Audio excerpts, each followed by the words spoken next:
Welcome to our channel. Today we how to subscribe with MetaMask for new wallet activity, full guide step by step clearly. Open your browser and navigate to the MetaMask website. If you don't have MetaMask installed, download the extension for your preferred browser. Once installed, click the MetaMask icon in your browser's toolbar. If you're new to MetaMask, select Get Started to create a new wallet. Follow the prompts to set up your wallet and create a strong password. Make sure to back up your seed phrase securely, as it is crucial for wallet recovery.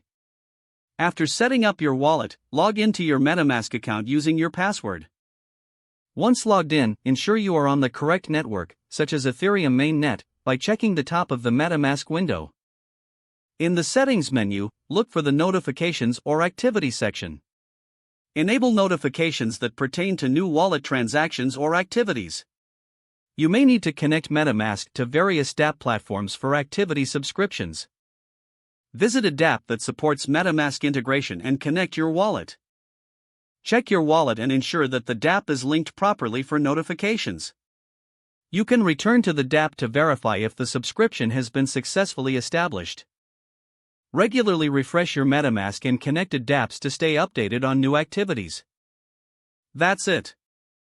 You are now set up to monitor new wallet activity through MetaMask. If the page does not load, refresh the browser or try again in a private or incognito window.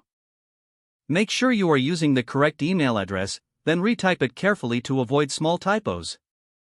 If your password is not accepted, use the reset option and create a new strong password you can remember. Check your spam folder for verification or security emails, then complete any requested confirmation steps. Enable two-factor authentication if available to improve account security and reduce unauthorized access risk. After signing in, review your profile details so your contact information and settings are accurate and current. If you see an error message, note it down and try again after restarting your device and internet connection. Log out when you finish, especially on shared devices, to keep your account and payment information secure. If the page does not load, refresh the browser or try again in a private or incognito window. Make sure you are using the correct email address, then retype it carefully to avoid small typos.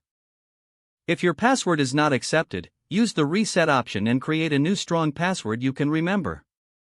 Don't forget to like this video and subscribe to our channel for more step-by-step tech guides.